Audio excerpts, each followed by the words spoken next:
Parliament में तो BJP सरकार वक्फ अमेंडमेंट बिल 2025 को पास करवाने में सफल रही। राष्ट्रपति के हस्ताक्षर के बाद इसे वक्फ अमेंडमेंट एक्ट 2025 के नाम से जाना जा रहा है। पर सवाल उठता है कि क्या यह बिल, यह एक्ट संविधान की कसौटी पर खरा उतर पाएगा? क्या यह सुप्रीम कोर्ट की उस कसौटी को पार कर पाएगा जिसको लेकर इसे चैलेंज किया गया है कई बड़े बड़े नामी वकीलों द्वारा? Chief justice of India Sanjeev Khanna, justice Sanjay Kumar और के विश्वनाथन की बेंच के सामने कपिल सिब्बल, अभिषेक मनु सिंघवी जैसे बड़े बड़े जो एडवोकेट हैं, वो इस बिल को कॉन्स्टिट्यूशनलिटी, इसकी संवैधानिकता को चैलेंज कर रहे हैं। आधार कई सारे, अगर बात की जाए कि ऐसे कौन कौन से संगठन या लोग हैं जो इसकी कॉन्स्टिट्यूशनलिटी या फिर इसकी संवैधानिकता को चैलेंज करने वाले हैं, तो उनमें कांग्रेस के बड़े एक एमपी मोहम्मद जावेद शामिल है, असदुद्दीन ओवैसी जो AIMIM पार्टी के चीफ है, आप से MLA अमानुल्लाह खां भी इसमें शामिल है, जमायत उलेमा ए हिंद जो मौलाना अशरफ मदनी द्वारा लीड की जाती है, उन्होंने भी इसके खिलाफ कंप्लेन या फिर एक पिटीशन फाइल की है। तो एक पिटीशन समस्त केरला जमायत उलेमा द्वारा, राष्ट्रीय जनता दल द्वारा और एक NGO जिसका नाम है association for protection of civil right, ये वो सारे संगठन है जिन्होंने इसकी कॉन्स्टिट्यूशनलिटी को चैलेंज किया। सवाल उठता है कि जब पार्लियामेंट में बिल लाया गया तो इसे ज्वाइंट पार्लियामेंट्री कमेटी के पास भेजा, जिसपे इस पे सभी पहलू पे डिस्कशन हुआ। पार्लियामेंट में भी हमने 2 दिन देखा कि हर मुद्दे पर इस पे डिस्कशन होने के बाद इसे पारित कराया गया। तो क्या अभी भी ऐसा कोई गुंजाइश बच जाता है कि यह संविधान के विपरीत है या संवैधानिक में जो मिले अधिकार है उनके खिलाफ है? अगर ये जानने की कोशिश की जाए कि वो कौन से पॉइंट है, वो कौन से मुद्दे हैं जिन पर इस बिल को चैलेंज किया जा रहा है, तो लगभग हमारे दिमाग में एक अकेला राइट आता है कि यार ये इक्वलिटी के खिलाफ है, रिलीजियस फ्रीडम के खिलाफ है। पर ये अकेला नहीं, ऐसे और भी कई सारे आर्टिकल है जो इसकी संवैधानिकता को चैलेंज किया जाता है। हम वन बाय वन अगर इनको समझने की कोशिश की जाए तो सबसे पहला इसे जिस ग्राउंड पर चैलेंज किया गया वो हम सब जिस एक आर्टिकल के बारे में जानते हैं, आर्टिकल 14 इक्वलिटी बिफोर लॉ, ये उसके खिलाफ है। उसके खिलाफ इसका होने का दावा किया गया है, ये हम नहीं करें। सो पेटिशनर का यह कहना है कि the act discriminate against Muslim by imposing restriction on waqf properties and their management that are not applied to environment of other religious constituencies hostile discrimination. साफ कहना है कि इक्वलिटी बिफोर लॉ के आधार पर अगर देखा जाए तो सब समान है, परंतु यहां सिर्फ मुस्लिम वक्फ प्रॉपर्टी को मैनेज करने के लिए इस तरह का कानून लाया गया जिसमें गैर मुस्लिम लोग उपस्थित हैं, जबकि हिंदू, साथ में सिख, जैन, बुद्ध, ईसाई जितनी भी प्रॉपर्टीज दान में दी गई है उनके मैनेजमेंट जो बोर्ड करते हैं उनमें कहीं भी नॉन रिलीजियस पर्सन को इंक्लूड नहीं किया जा रहा। इस आधार पर ये आर्टिकल 14 का उल्लंघन है। वैसे एक एप्लीकेंट ने इसको आर्टिकल 15 के भी उल्लंघन के तहत माना और उनका पिटिशनर का कहना है कि it also violate article 15 prohibition of discrimination.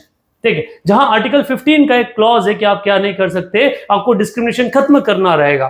सो उनका कहना है the act said to selectively demonise protection for waqf properties while retaining them for other religious endowment violating the prohibition of discrimination based on religion. ये अगली कहानी आ जाती है। इस बात को आप भी समझते हैं, जैसे क्या है कि किसी हिंदू में अगर पुजारी अपॉइंट करना है तो हमेशा क्या होगा, वो हिंदू ही होगा या फिर वो ब्राह्मण होगा। ये कहीं ना कहीं वो इस आधार पर या इसको प्रोटेक्ट करता है कि आप यहां डिस्क्रिमिनेट कर सकते हैं। परंतु ये वक्फ वाला जो आपका एक पॉइंट है वहां पर अप्लाई किया जा रहा है, मुस्लिम पे, बाकी लोगों पे अप्लाई नहीं किया जा रहा। वैसे ही इसको कहा गया कि आर्टिकल 25 फ्रीडम ऑफ रिलीजन का भी क्या है, वायलेशन है। अब इस आधार पर क्रिटिक्स का मानना है कि इस अमेंडमेंट से freely practice of religion by without restriction जो है उसके ऊपर कहीं ना कहीं आप रेस्ट्रिक्शंस लगा रहे हैं और उस आर्टिकल को या उस राइट को डिमीज कर रहे हैं। कुछ पेटिशनर का मानना है कि ये जो आर्टिकल है, ये article 26 freedom to manage religious affairs उसका भी वायलेशन करता है। उन लोगों का कहना है कि inclusion of non Muslim members in central Waqf council, state Waqf board and along with increase state control via district collector, ये भी कहीं ना कहीं मुस्लिम कम्युनिटी की जो ऑटोनॉमी जो भारतीय संविधान द्वारा उनको दी गई उसका वायलेशन। अगर बात की जाए कि और कौन सा आर्टिकल, तो article 29 protection of minority culture, ये इसका भी वायलेशन करता है। पेटिशनर का कहना है कि removal of Waqf by user, जिसमें आर्टिकल सेक्शन 40 जो पुराने वक्फ कानून में था, जिसके तहत वक्फ लोग किसी भी भूमि को बिना कागज होने के बावजूद भी वक्फ का क्लेम कर सकते थे, वो हटा दिया गया। लोगों का मानना है, पेटिशनर्स का ये मानना है कि इससे उनका जो कल्चरल राइट है, माइनॉरिटी कल्चरल उनका जो अधिकार है, वो क्या हो रहा है, वो आप छीन रहे हो और ये संविधान का उल्लंघन। इन्हीं लोगों का मानना है कि ये जो कानून है, ये article 30 right of minorities to administer institution, ये उसका भी क्या है, उसका भी वायलेशन, क्योंकि सरकार माइनॉरिटीज के हाथ से अधिकार छीन के अपने हाथ में ले रही, कलेक्टर के हाथ में दे रही। हाँ, जबकि कलेक्टर फेल हो चुके हैं। कई बार हमने देखा है कि न तो वो हिंदू रिलीजियस टेंपल्स की जमीनों को सही से मैनेज कर पा रहे हैं, नहीं वो किसी और ट्रस्ट को सही से मैनेज कर पा रहे हैं, तो क्या वो वक्फ को मैनेज कर पाएंगे? इसी आधार पर इसे वायलेशन माना गया है। अच्छा, कुछ लोगों का मानना है कि ये जो कानून है, ये article 300A right to property जो है, उसका भी वायलेशन करता है। और वो किस आधार पर? तो जिस आधार पर द एक्ट का प्रोविजन है कि such as invalidating waqf over certain properties, example ASI protected monuments या फिर मैंडेटरी रजिस्ट्रेशन रिक्वायरमेंट, इस तरह की जो कई सारी चीजें लागू कर दी गई। जैसे कि 5 साल अगर आप इस्लाम प्रैक्टिस करेंगे तो उसके बाद ही आप वक्फ कर सकते हैं, तो ये आपका इंडिविजुअल प्रॉपर्टी राइट है, उसका उल्लंघन है।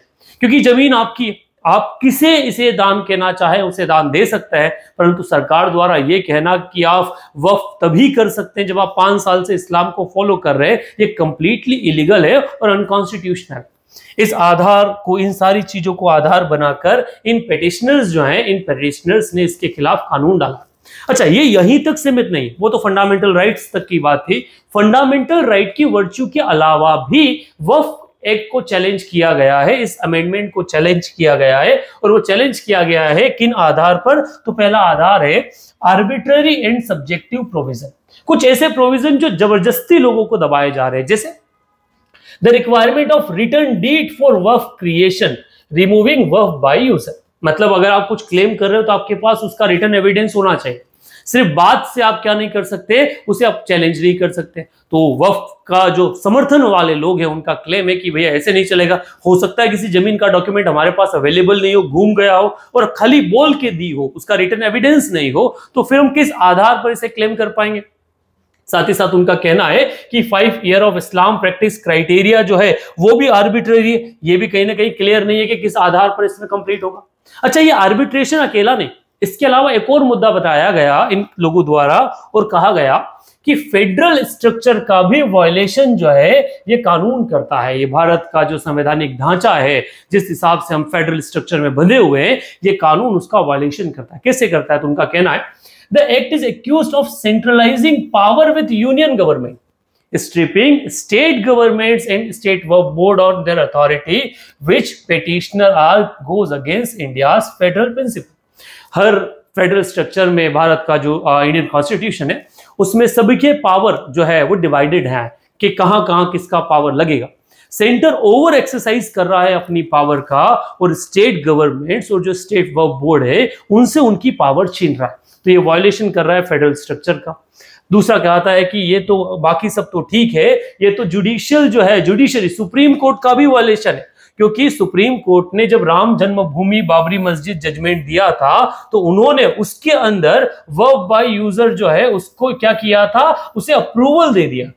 और अगर उसे अप्रूवल दे दिया गया है तो फिर आप कॉन्स्टिट्यूशन में या फिर आप कानून में बदलाव करके वो जो पावर दी गई है उसे क्या नहीं कर सकते, चैलेंज नहीं कर सकते। मतलब ये जो कानून है ये सुप्रीम कोर्ट के पुराने जजमेंट को भी क्या करता है, ओवरलैप करता है, इसलिए भी अनकॉन्स्टिट्यूशनल।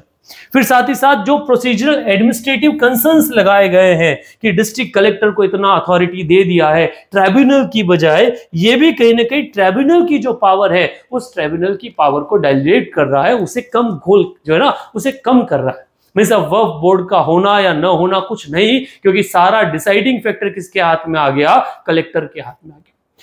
ये वो पॉइंट्स है जिन पॉइंट्स के आधार पर आप भी अपनी डिबेट में वक्फ अमेंडमेंट बिल का अपोजिशन कर सकते हो, और ये वो पॉइंट है जिन आधार पर ये जो बड़े बड़े एडवोकेट हैं, पेटिशनर्स हैं, ये लड़ने वाले हैं सुप्रीम कोर्ट में वक्फ अमेंडमेंट एक्ट के खिलाफ। सवाल उठता है कि सुप्रीम कोर्ट जब जजमेंट देगा तब तो ठीक है, तब तक तो ये कानून के रूप में काम करेगा, परंतु आप तब तक क्या सोचते हैं वक्फ अमेंडमेंट एक्ट को लेकर, कमेंट बॉक्स में